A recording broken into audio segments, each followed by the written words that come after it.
नमस्कार दोस्तों, मैं विक्रम। आप देख रहे हैं रंगीलो। झुंझुनू लोकसभा चुनाव नजदीक है और सभी पार्टियां अपने प्रत्याशियों की घोषणा के लिए कसरत करती दिखाई दे रही हैं। जहां बीजेपी ने 15 लोकसभा सीटों पर, राजस्थान की 15 लोकसभा सीटों पर अपने प्रत्याशियों की घोषणा कर दी है, वहीं कांग्रेस की भी एक पहली सूची जारी हो चुकी है। हालांकि उसमें राजस्थान की एक भी सीट पर अपने प्रत्याशी की घोषणा नहीं की गई है, लेकिन इंतजार सभी लोकसभा सीटों पर और नेताओं को और वहीं जनता को, कार्यकर्ताओं को भी इंतजार है कि कब प्रत्याशियों की घोषणा होगी, किसे उम्मीदवार बनाया जाएगा और किस तरीके से वो तैयारियों में जुट जाएं।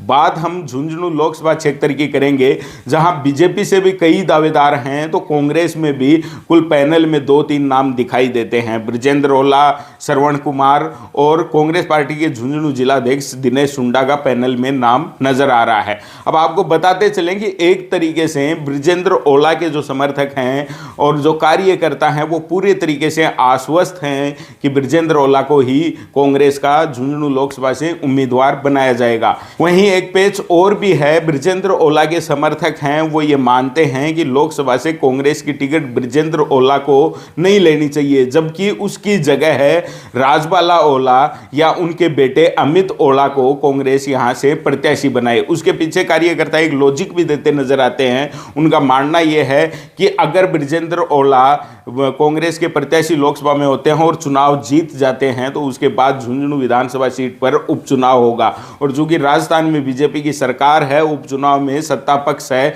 उसका प्रभाव कहीं ना कहीं देखने को मिलता है। और बृजेंद्र ओला के कार्यकर्ता किसी भी हाल में ये नहीं चाहते कि झुंझुनू विधानसभा सीट है उनके हाथ से निकल जाए। एक ये चर्चा जो कार्यकर्ता बृजेंद्र ओला के हैं उनमें चल रही है। अभी बात करेंगे झुंझुनू लोकसभा में बीजेपी प्रत्याशी के बारे में। एक लंबी लाइन है और चूंकि एक माहौल भी दिखाई ये दे रहा है कि बीजेपी के पक्ष में माहौल जाता दिखाई दे रहा है। हाल ही हुए विधानसभा चुनाव में भारतीय जनता पार्टी ने अच्छी सीटों के साथ राजस्थान में सरकार बनाई है, तो उससे हर जो कार्यकर्ता है उनमें एक अलग जोश और उत्साह है।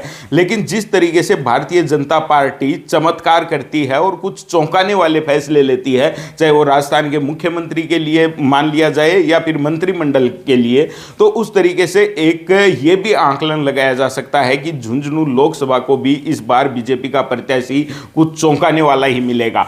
एक नाम हमारे सामने शालिनी तोमर का आ रहा है, जहां चर्चा ये चल रही है कि भारतीय जनता पार्टी जो पॉलिटिक्स से हट के अगर किसी अन्य प्रोफेशन से अपने प्रत्याशी का चुनाव करेगी और महिला को अगर यहां से उम्मीदवार बनाया जाता है तो शालिनी तोमर का नाम उभर के सामने आ रहा है। वहीं अगर राजनीति से जुड़े हुए किसी व्यक्ति को अपना उम्मीदवार भारतीय जनता पार्टी बनाती है तो उसमें सबसे बड़ा नाम उदयपुरवाटी से भारतीय जनता पार्टी के प्रत्याशी रहे शुभकर्ण चौधरी का आता है। आप इस खबर के बारे में क्या सोचते हैं और आपकी नजर में झुंझुनू लोकसभा से कांग्रेस और बीजेपी का सबसे मजबूत प्रत्याशी कौन हो सकता है? अपना नाम कमेंट करके जरूर बताएं और क्यों वो कैंडिडेट आपकी नजर में प्रत्याशी और जीतने लायक है। जरूर तथ्यों के साथ आप कमेंट कर सकते हैं। जुड़े रहिए हमारे साथ। चैनल को अगर आपने सब्सक्राइब नहीं किया है तो जरूर कर लें, क्योंकि लोकसभा चुनाव की पल पल की अपडेट हम आपके साथ शेयर करते रहेंगे। धन्यवाद।